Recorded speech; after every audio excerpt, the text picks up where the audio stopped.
Shalom, salam sejahtera bagi kita semua. Assalamualaikum warahmatullahi wabarakatuh. Om Swastiastu, Namo Buddhaya, salam kebajikan. Perkenalkan, saya Sania Kowal, NIM 21061509. Saya dari Fakultas Keperawatan Universitas Sariputra Indonesia Tomohon. Saat ini saya akan menyampaikan materi tentang filsafat Buddha atau ajaran Buddha. Filsafat Buddha mengacu pada pandangan atau penerapan ajaran Buddha terhadap nilai-nilai kehidupan, eksistensi, pengetahuan, akal budi, materi, serta moralitas manusia.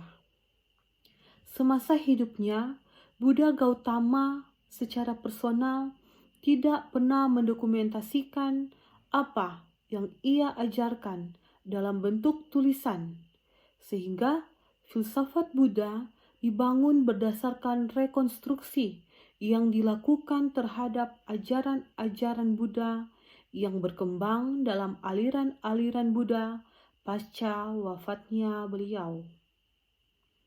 Pokok kajian filsafat Buddha pada awalnya ditekankan pada dukkha yang menjadi awal permasalahan dan eksistensi kehidupan di dunia ini. Pokok kajian tersebut dirangkum dalam 4 kebenaran mulia, termasuk di dalamnya jalan pembebasan dari dukkha tersebut untuk mencapai nibbana. Ajaran Buddha dalam perkembangannya memiliki cakupan yang sangat luas. Dalam tinjauannya, ajaran Buddha pada masa-masa awal dapat direduksi menjadi beberapa pondasi dasar, yakni 1. 4 kebenaran mulia. 2. Jalan mulia berunsur 8. 3. Kama. 4. Kelahiran berulang atau punarbawa. Pertama, 4 kebenaran mulia. Salah satu ajaran dasar Buddha dikenal sebagai 4 kebenaran mulia. 4 kebenaran mulia merupakan ajaran Buddha mengenai dukkha atau penderitaan. Menurut ajaran Buddha, untuk menghindari dukkha, maka manusia harus memahami 4 kebenaran mulia, yaitu 1. Kebenaran tentang penderitaan atau dukkha.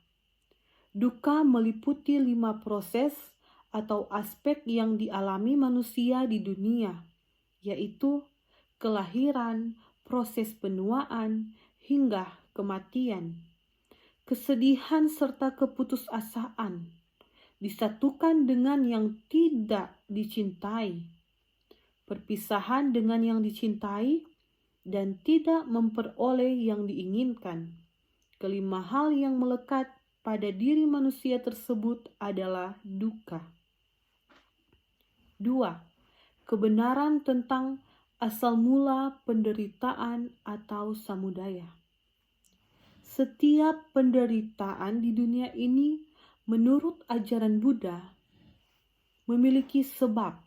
Contohnya, penyebab seorang manusia dilahirkan kembali adalah adanya keinginan untuk hidup.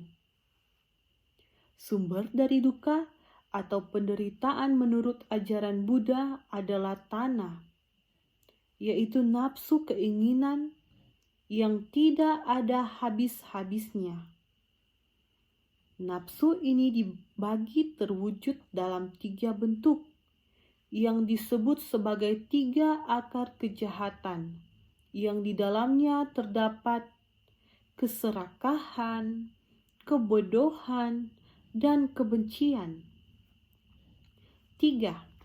Kebenaran tentang terhentinya penderitaan atau nirodha. Menurut ajaran Buddha, cara menghentikan penderitaan atau dukkha ialah dengan menghentikan sumber dari penderitaan tersebut, yaitu tanah atau nafsu keinginan. Secara singkat, jika kita menghentikan sebab, maka tidak akan ada akibat yang kita peroleh dari duka itu sendiri.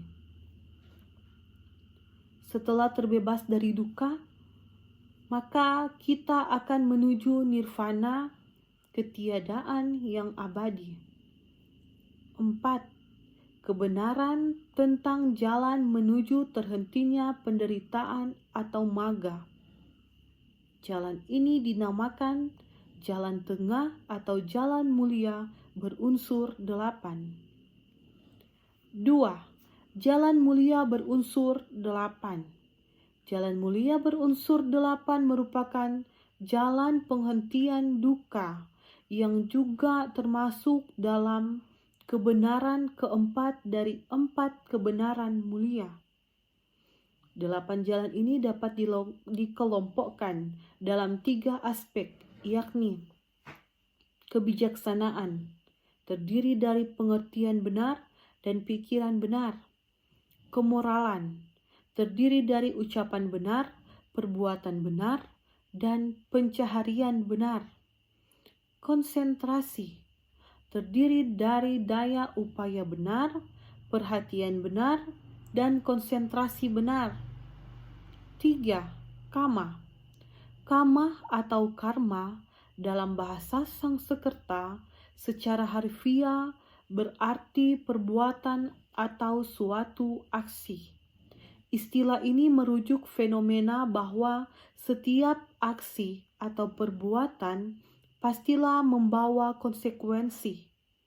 Ajaran Buddha memberikan perhatian bahwa setiap perbuatan yang patut atau tidak patut dan kebiasaan yang bermanfaat atau merugikan akan membawa kita kepada suatu konsekuensi yang sesuai.